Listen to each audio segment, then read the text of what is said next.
कहानी की शुरुआत लॉस एंजेलिस शहर से होती है, जहां हम एक आदमी को भागते हुए देखते हैं, जिसके पीछे वहां की जनता भाग रही होती है, जिनके हाथों में धारदार हथियार होते हैं। ये सीन देखने से साफ पता चलता है कि पूरा शहर मिलकर इस आदमी को मारना चाहता है। वो आदमी भागते हुए स्ट्रीट में एक ऐसी जगह पहुंच जाता है जहां 3 लोग हथियार के साथ उसे घेर लेते हैं। अब इससे पहले कि वो तीनों उसे मार पाते, वो जैसे तैसे अपनी जान बचाकर वहां से भाग निकलता है। वहां से बचते हुए वो आदमी एक घर में घुस जाता है, जहाँ उसे एक बूढ़ी औरत मिलती है। वो आदमी उस बूढ़ी औरत के हाथ से उनका मोबाइल लेकर उसे तोड़ देता है। वहीं हमें पता चलता है कि लोगों के साथ साथ एक ड्रोन भी इसी आदमी का पीछा करते हुए इसकी लोकेशन को ट्रेस कर रहा है। ये सब देखने से लगता है कि मानो ये आदमी कोई बहुत बड़ा क्रिमिनल है और काफी बड़ा क्राइम करके भाग रहा है। उधर वो आदमी रुककर सांस ले ही रहा होता है कि तभी वो बूढ़ी औरत पीछे से आकर उसे सॉरी बोलते हुए मार डालती है। इसके बाद वो बूढ़ी औरत अपना लॉटरी टिकट तोड़कर ऑर्गेनाइजर्स को बता देती है कि वो आज के गेम की विनर बन चुकी है। जिसके बाद लॉटरी टीम के आते ही टीम डेड बॉडी को चेक करती है और कंफर्म करती है कि पिछला विनर मारा जा चुका है। ये कंफर्म होते ही लॉटरी टीम उस बूढ़ी औरत को $22 मिलियन का एक बड़ा चेक देते हुए वो सभी लोग इस विक्ट्री को सेलिब्रेट करते हैं। यहाँ से सीन शिफ्ट होता है और हम एक बस में कैटी नाम की एक लड़की को देखते हैं। दरअसल कैटी कैलिफोर्निया आकर एक्टिंग में अपना करियर बनाना चाहती है। यहाँ हम कैटी के हाथ में एक मिनी ऑस्कर अवार्ड को भी देखते हैं, जो उसे एक याद के रूप में उसकी माँ ने दिया था। कैटी अपने साथ उसी बस में बैठी एक छोटी बच्ची को नोटिस कर रही होती है, जहाँ उस बच्ची के फादर फोन पर लगातार उसकी मॉम से बच्ची की बुराई कर रहे होते हैं। कैटी एक पुलिस वाले की एक्टिंग करके उस आदमी को समझाती है कि ऐसा करने की वजह से उसे सजा भी हो सकती है। कैटी की इसी समझदारी और बहादुरी को देखकर उसके पास बैठी एक बूढ़ी औरत उसकी तारीफ करने लगती है। खैर, जल्द ही उस बूढ़ी औरत का स्टॉप आ जाता है और वो बस से उतर जाती है। थोड़ी देर में कैटी को रियलाइज होता है कि वो औरत उसकी घड़ी चुरा कर ले जा चुकी है। कैटी अब कुछ कर भी नहीं सकती थी, इसलिए वो बस में बैठकर बाहर की तरफ देखने लगती है। कैटी देखती है कि बाहर चारों तरफ लोग एक दूसरे को मार रहे हैं, सब एक दूसरे के खून के प्यासे हैं। तभी कैटी की नजर लुइस प्रोटेक्शन एजेंसी यानी LPA के एडवर्टाइजमेंट पर जाती है। कैटी मन ही मन सोचती है कि एक दिन उसके पास भी बॉडीगार्ड्स होंगे। थोड़ी देर बाद कैटी उस जगह पर पहुंच जाती है जहां उसने अपना नया रूम किराए पर लिया होता है। इसी बीच मीडिया में लगातार अगले लॉटरी ड्रॉ के बारे में बात चल रही होती है,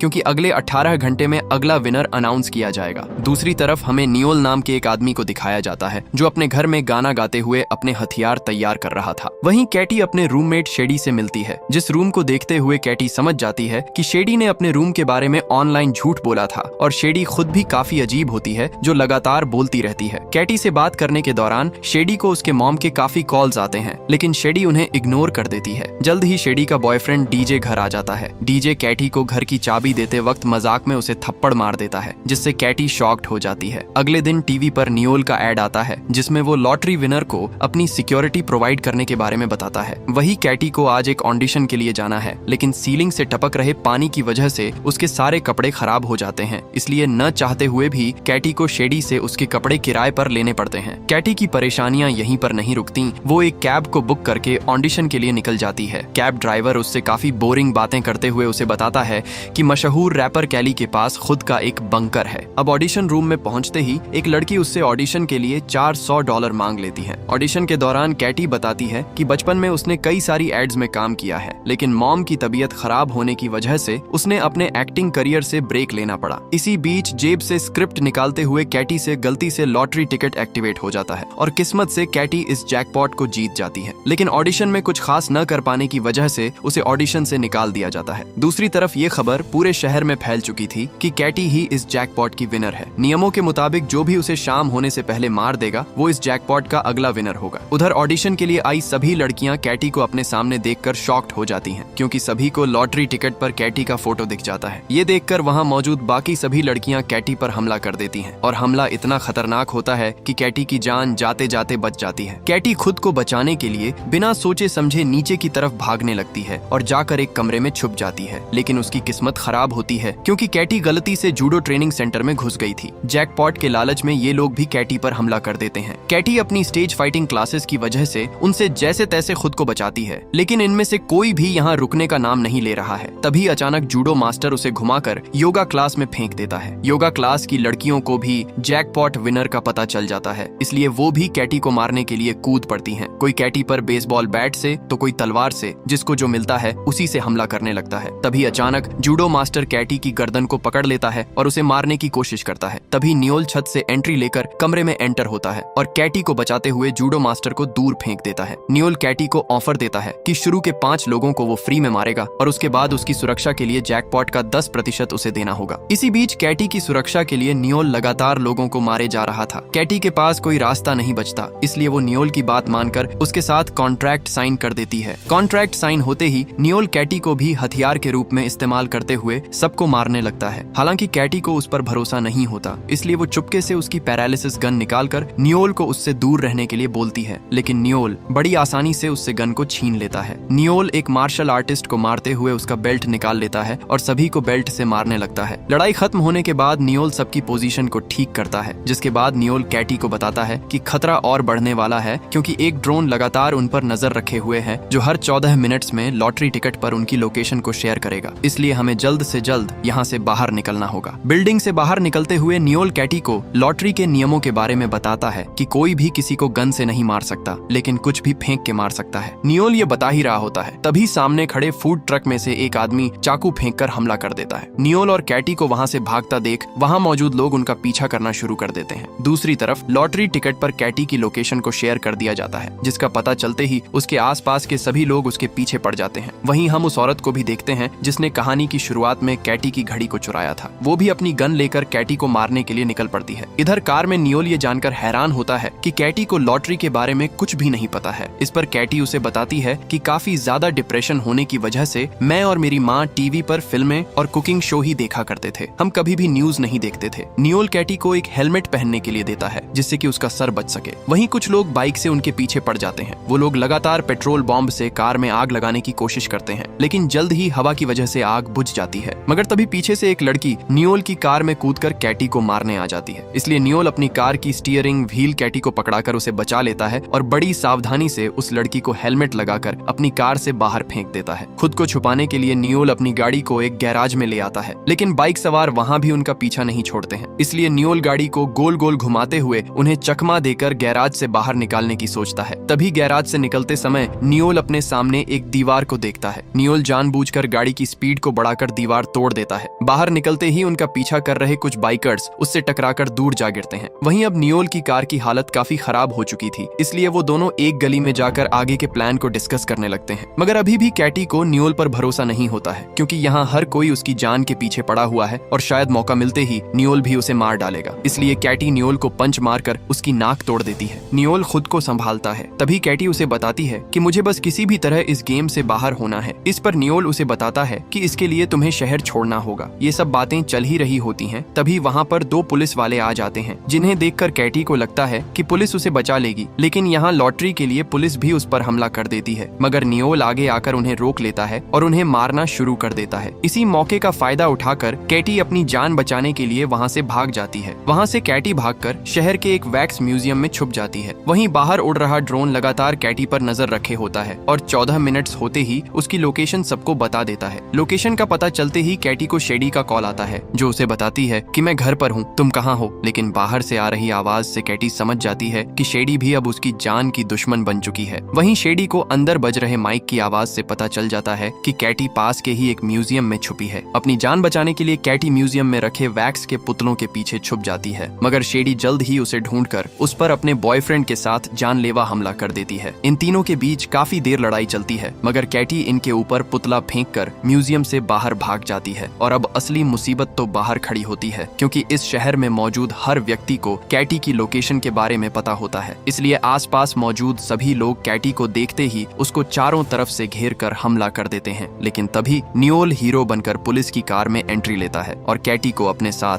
कैली के घर ले जाता है। ये दोनों उस कैली से उसका पैनिक रूम खुलवाने के लिए उसे अजीब अजीब साइन देते हुए काफी बेकार एक्टिंग करते हैं। पैनिक रूम खुलते ही ये दोनों उसके अंदर कुछ देर आराम से रुकने के लिए चले जाते हैं, लेकिन इसके लिए इन्हें न चाहते हुए भी उस आदमी पर भरोसा करना पड़ता है। पैनिक रूम में बैठकर दोनों एक दूसरे से बात करते हैं और अपने हालातों के बारे में बताते हुए अपनी पसंद और नापसंद के बारे में एक दूसरे से डिस्कस करते हैं। जल्द ही सभी लोग कैटी की लोकेशन पर आ जाते हैं, लेकिन डोर का पासवर्ड न पता होने की वजह से पूरी भीड़ को बाहर रुकना पड़ता है। जल्द ही इस भीड़ को शेडी और उसका बॉयफ्रेंड डीजे भी ज्वाइन कर लेता है, लेकिन शेडी यहाँ अपना दिमाग लगाकर इस घर के मालिक को स्विमिंग पूल में ले जाकर फेंक देती है ताकि वो जल्द से जल्द होश में आ सके। फिर पासवर्ड पता चलते ही शेडी उस रूम की तरफ बढ़ने लगती है। नियोल और कैटी अपनी तरफ बढ़ रही मुसीबत देखकर समझ जाते हैं कि कुछ तो गड़बड़ होने वाली है। इसीलिए नियोल टाइम वेस्ट न करते हुए अपने पुराने दोस्त दोस्त लुइस को कॉल करके उससे हेल्प मांगता है। वही अब भीड़ का ध्यान कैटी से दूर करने के लिए लुइस की एजेंसी बाहर खड़े सभी लोगों का मोबाइल ब्लास्ट कर देती है, जिससे सभी की हालत खराब हो जाती है। इसी मौके का फायदा उठाकर नियोल और कैटी घर से बाहर निकल आते हैं, जहाँ वो देखते हैं कि लुइस की प्रोटेक्शन एजेंसी के लोग बाहर उनका इंतजार कर रहे हैं। जल्द ही कैटी और नियोल इनके साथ लुइस की एजेंसी के हेडक्वार्टर में पहुंच जाते हैं, जहां इनका स्वागत करने के बाद लुइस अपनी सुरक्षा के बदले लॉटरी का 30% शेयर चार्ज करता है। कैटी के यहाँ करने के बाद एजेंसी की एक मेडिकल फैसिलिटी में कैटी और नियोल की मरहम पट्टी की जाती है। इसी बीच नियोल कैटी को बताता है कि वो पहले प्राइवेट सेक्टर में लुइस के साथ काम किया करता था, जहाँ हमें बुरे लोगों को मारने के लिए भेजा जाता था। लेकिन जब मैंने इसके बारे में और पता करने की कोशिश की तो मुझे पता चला कि वो लोग बुरे नहीं थे। ये बात मैंने लुइस को समझाई, मगर वो नहीं माना। इसलिए मैंने एक ऑपरेशन के बीच में ही काम छोड़ दिया, जिसकी वजह से लुइस को छोड़कर मेरे बाकी सभी दोस्त मारे गए। इसलिए मैं जितना भी कमाता हूँ वो अपने यूनिट के लोगों के परिवार को देता हूँ। ये सब सुनने के बाद कैटी नियोल से काफी इम्प्रेस होती है, जिसके बाद एक मशीन लाई जाती है। इस मशीन की हेल्प से कैटी के लिए एक नया मास्क बनाया जाता है, जिससे कि लोग उसे पहचान न सकें। और सारी तैयारी खत्म होने के बाद एजेंसी वाले कैटी को बाहर ले जाने लगते हैं। तभी नियोल उसे बताता है कि ये लोग हमें बचा नहीं रहे हैं, बल्कि लॉटरी के लिए तुम्हें मारने वाले हैं, क्योंकि इतनी बड़ी एजेंसी को चलाने के लिए एक बहुत बड़ा अमाउंट लगता है, जो कि किसी भी लॉटरी के 30% से पॉसिबल नहीं है। जो भी इनके पास प्रोटेक्शन के लिए आता है, ये लोग उसका सारा पैसा ले लेते हैं। इसीलिए नियोल एक प्लान बनाकर कैटी से कहता है कि बाहर खड़ी गाड़ियों में से एक में तुम बैठ जाना, और ये गाड़ी ऑटोमेशन पर लगी हुई है, इसीलिए तुम बड़ी आसानी से यहाँ से निकल जाओगी। ये बात कैटी भी समझ जाती है, क्योंकि कैटी भी अब नियोल पर भरोसा करती है। वही अब कैटी के न चाहते हुए भी लुइस उसे अकेले ही एक अलग गाड़ी में ले जाने की कोशिश करता है, लेकिन कैटी का कहना था कि वो जहाँ भी जाएगी उसके साथ नियोल जाएगा, मगर लुइस इस बात से इनकार कर देता है। इसलिए कैटी मौका मिलते ही लुइस को जोर से लात मार देती है, और वहीं मौजूद नियोल बाहर का दरवाजा खोल देता है, जिससे बाहर खड़ी पूरी जनता हेडक्वार्टर के अंदर घुस आती है। लेकिन मास्क लगे होने की वजह से कोई भी कैटी को पहचान नहीं पाता, और बिना उसे हाथ लगाए अंदर की ओर चले जाते हैं। इसी का फायदा उठाते हुए कैटी एक कार में छुपकर वहां से निकल जाती है, और एजेंसी वाले देखते रह जाते हैं। अब बस इस शहर से बाहर निकलना ही कैटी का मकसद होता है, क्योंकि जब तक वो ऐसा नहीं करेगी लोग उस पर हमला करते रहेंगे। कैटी के जाते ही एजेंसी उसका पता लगाने की कोशिश करने लगती है, लेकिन इसी बीच वो लोग नियोल को पकड़ लेते हैं। जल्द ही कैटी गाड़ी का कंट्रोल अपने हाथ में ले लेती है, जिससे न चाहते हुए भी एजेंसी को उसकी लोकेशन का पता चल जाता है। लुइस वीडियो कॉल करके कैटी को धमकी देता है कि अगर वो दिए गए टाइम के अंदर उसकी बताई जगह पर नहीं आई तो वो नियोल को मार देगा। और अब मजबूरी में कैटी को अपनी गाड़ी को मोड़कर लुइस की बताई जगह के लिए निकल जाती है। इसी बीच लुइस नियोल को एक बंद पड़े थिएटर में ले आता है। तभी कैटी एक छोटी सी गन लेकर वहां आ जाती है और लुइस से कहती है कि उसे छोड़ दो, वरना मैं खुद को मार लूंगी। नियोल उसे ऐसा करने से मना करता है, लेकिन कैटी लुइस को बताती है कि मेरे ऐसा करते ही लॉटरी यहीं खत्म हो जाएगी और तुम्हारे हाथ कुछ भी नहीं लगेगा। इसलिए लुइस मान जाता है और कैटी से उसकी गन मांगने के लिए उसके पास आता है। उसके नजदीक आते ही कैटी उसे लात मारकर नीचे गिराते हुए अपनी लाइव चल रही वीडियो से अपने फैंस को सारा सच दिखा देती है कि कैसे LPA एक झूठी और मक्कार सिक्योरिटी एजेंसी है, जो अपने ही क्लाइंट्स को लॉटरी के पैसे के लिए मार देती है। लेकिन लाइव जाने की वजह से सबको उसकी लोकेशन का पता चल जाता है, और एक बार फिर सबके सब हथियार लेकर उसे मारने के लिए निकल पड़ते हैं। वही कैटी जैसे ही नियोल को छुड़वाने के लिए उसकी तरफ भागती है, वैसे ही लुइस उसका पैर पकड़कर उसे नीचे गिराकर कैटी की गन से ही उसे मारने की कोशिश करता है। कैटी जैसे तैसे खुद को बचाती है, मगर तब तक उसे मारने के लिए लोगों की भीड़ वहां आ जाती है। यहाँ हर कोई कैटी को मारने की रेस में लग जाता है, क्योंकि जो उसको पहले मारेगा लॉटरी उसी को मिलेगी। कैटी एक चाबी नियोल की तरफ फेंक देती है ताकि वो खुद को आजाद कर ले। ये देख लुइस कैटी को मारने के लिए उसकी तरफ बढ़ने लगता है, मगर ऐसा होने से पहले ही नियोल उसे सही समय पर आकर पकड़ लेता है। ये देख कैटी भी यहाँ से भागने वाली होती है, मगर तभी उसके सामने तलवार लिए शेडी आ जाती है। देखते ही देखते शेडी अपनी तलवार से हमला करना शुरू कर देती है, लेकिन कैटी अपने सर से टक्कर मारकर उसे बेहोश कर देती है। धीरे धीरे कैटी को मारने के लिए लोग बढ़ते जाते हैं। नियोल कैटी से कहता है कि टाइम खत्म होने में अभी 4 मिनट बाकी हैं, इसलिए तुम जल्दी से ऊपर चढ़ जाओ। कैटी ऐसा ही करती है। अब तक LPA के लोग भी आ चुके थे। नियोल उन्हें रोकने के लिए उनसे लड़ाई करने लगता है, मगर इसी बीच लुइस कैटी के पीछे पड़ जाता है। उधर लॉटरी का टाइम खत्म होने में कुछ ही मिनट्स बचे होते हैं। लुइस अपने पास मौजूद बॉम्ब्स कैटी को दिखाते हुए उसको सरेंडर करने के लिए कहता है, मगर कैटी उसकी बात नहीं सुनती और भागने लगती है। लुइस इस बात से काफी गुस्सा हो जाता है और कैटी को बुरी तरह से मारने लगता है। वो गिरती पड़ती एक पाइप से लटक जाती है। यहाँ लुइस उसे बताता है कि नियोल के साथ काम करते हुए पैसे कमाने के लिए उसे अपनी ही यूनिट के लोगों को मारना पड़ता था। ये सुनकर नियोल को काफी बुरा लगता है, क्योंकि इतने लंबे समय से वो खुद को इस बात के लिए गुनहगार मान रहा था। लुइस के साथ लड़ाई के दौरान कैटी उसकी ग्रेनेड की पिन निकाल लेती है, जिसके फटते ही लुइस की मौत हो जाती है और कैटी कैटी नीचे की तरफ गिरने लगती है। इसी बीच लॉटरी का टाइम भी खत्म हो जाता है। लॉटरी का टाइम खत्म होने की वजह से